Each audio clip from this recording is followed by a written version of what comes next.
다음은 존경하는 박성원 의원님 질의하시겠습니다. 경제부총리님, 네네. 국정위가 123대 국정과제 이행하는데 5년간 210조 원이 필요하다고 밝혔는데요. 네네. 제가 보면 이게 잘 이해가 되지 않습니다. 5년간 116조 원의 지출 구조조정을 통해서 94조 원의 세입을 확충하겠다. 일단 저는 94조 원 세입 확충에 대해서도 잘 이해가 되지 않고요. 왜냐하면 23년도에 56조 세수 결손이었고 지난해는 30조 6천억이었나요? 그 세수 결손이 확정이 됐죠. 경기 둔화와 세수 결손이 이어지는 상황에서 94조 원을 세입 확충하겠다. 만일에 지금 그 대주주 양도소득세 기준 인하가 정부 원안대로 간다고 하더라도 아마 5년간 35조 6천억 정도의 새로운 세원이 확보되는데 늘어나는데 그칠 전망입니다. 여전히 약 60조가 부족하죠. 결국 이재명 정부의 확장 재정 기조를 유지하려면 증세가 불가피하다고 보여지고요. 구체적으로 어떤 증세를 할지 방향이 있습니까? 아니면 방안이 고려되고 있습니까? 예, 현재로는 그런 부분에 대해서는 국정위하고 이렇게 저희들 들은 바가 없고요. 저희들은 다만 국정이 생각하는 세외 수입 확충이라든지 아까 존경하는 또 우리 의원님 말씀하신 것처럼 여러 가지로 하여튼 성장 잠재력을 키워가지고 하는 그런 경제 성장에 따른 세입 증가 이런 걸 좀 감안해서 이렇게 숫자를 내놓은 것 같습니다. 부총님, 그러면 단도직입적으로 네. 담배세 인상과 같은 서민 증세를 검토하고 있습니까? 아니 그런 거는 전혀 없습니다. 네. 네. 알겠습니다. 한은 총재님 나오셨잖아요. 네. 올해 들어 지난달 말까지 한국은행에서 114조 원에 달하는 돈을 빌렸습니다. 재정을 충당을 했는데요. 이게 종전 역대 최대였던 지난해보다 8.4% 늘어났습니다. 이재명 정부 출범한 이후 두 달 동안에 한은에서 43조 2천억을 빌렸습니다. 자, 지금부터 제가 한번 여쭤보겠습니다. 정부의 하는 일시 차입은 사실상 국채 발행을 우회하는 거다.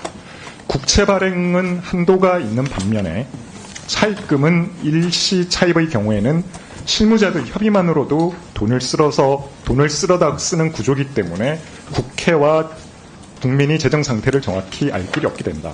정부 부채를 화폐하는 통화 증발의 효과도 있다. 파행적인 재정 운용을 방조하는 거 아니냐. 자, 이런 지적이 있습니다. 자, 이거에 대해서 이건 제가 여쭤보는 게 아니고요.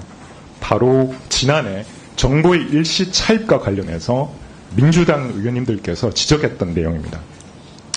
정권이 바뀌면 입장이 바뀌지 않겠죠. 오늘 오전 질의에서도 기재부도 제가 같이 한번 부총리께 여쭤보겠습니다. 이재명 정부의 기재부는 달라져야 한다는 의원님들의 지적이 있었습니다. 자, 이재명 정부 이후 한국은행의 일시 차입 어떻게 계속 유지하실 생각이십니까? 예, 의원님, 일시 차입이라는 거는요, 정부가 재정을 운영하다 보면은 세입하고 지출 같으면 예를 들어서 이게 재정을 조금 집행해서 경제를 맞습니다. 살리다 보면 좀 네. 부족한 부분을 일시적으로 했다가 또 갚아버리는 제가 겁니다. 일시 차입을 네. 해서는 안 된다는 뜻이 아니고요. 네네. 일시 차입의 순기능이 분명히 있습니다. 네네. 그런 유동성 부족을 해결하기 위해서 저도 반드시 필요하다고 보여지고요. 다만 과거에 지금의 여당이 야당이었을 때 했던 그런 지적들에 대해서 이 기준이 달라지는 부분을 제가 지적하고 싶었기 때문에 말씀드리는 겁니다. 자, 마지막으로 한은 잉여금에 대해서 한번 여쭤보도록 하겠습니다. 한은법 99조 규정상 내년 순이익의 30%는 법정으로 적립을 하게 되어 있죠, 총재님. 그리고 나머지가 남으면 결국 국고에 납입하는 구조로 되어 있습니다. 국정기획위원회가 새 정부 수입 확대 대책 중 하나로 한은 잉여금 등 배당 출자 확대 방안을 발표를 했는데요. 이 부분에 대해서 하는 입장은 어떻습니까? 네, 지금 저희가 저희 자본금의 5%까지 적립금이 충립될 때까지는 계속 적립을 하고 그 5%가 되면 그 다음부터는 확대해서 정부로 세수로 사용할 수 있다고 하는 입장을 가지고 있습니다. 근데 제가 생각할 때 적립금은 결국 현행법상 해계년도에 발생한 손실을 보존하는 목적 외에 다른 용도로 사용해서는 안 되는 것으로 알고 있거든요.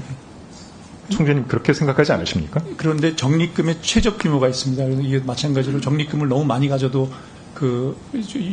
유용성이 떨어지기 때문에 지금 한은 입장에서는 한국은행의 원활한 운영을 위해서는 자본금의 5%까지는 미니멈 쌓아야 된다. 그래서 지금 저희가 한 3.5% 정도 가지고 있는데 5%까지는 지금의 방식으로 적립을 해야 될 것 같습니다. 자, 부총리님.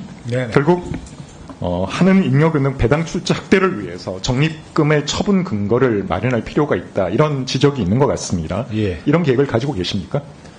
예, 지금 그 한은법 제99조에 보면은요, 그 한국은행이 결산순이익금을 적립하고 나서 나머지가 있는 경우는 정부의 세입으로 납부해야 한다 이렇게 규정이 자, 되어 부총리님. 있습니다. 그래서 네. 적립금 30% 부분에 네. 대해서 제가 네. 한번 여쭤봤고요. 네. 전국금융산업노조가 국민을 위해 봉사해야 할 공공기관이 정부 재정을 보충하는 배당금 ATM으로 전락했다라고 비판을 하는데 정부가 세수 결손을 메우기 위해서 정책금융에 집중해야 할 국책은행의 팔을 밑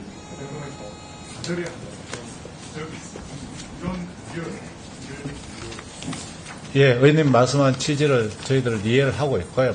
정부가 과도하게 이렇게 하지는 않을 거고요. 그 공기업이나 이런 데서 잘 경영을 해서 이익이 나는 경우는 또 국채 발행을 늘리는 것보다 그런 부분을 잘 활용하는 것도 국민에 도움이 된다고 생각하고요. 의원님 말씀을 유념해서 과도하게는 안 하도록 하겠습니다. 박성원 의원님 수고하셨습니다. 다음은 존경하는 정일영 의원님 질의하시겠습니다. 네, 장관님 수고 많으십니다. 미국과의 관세 문제에 대해서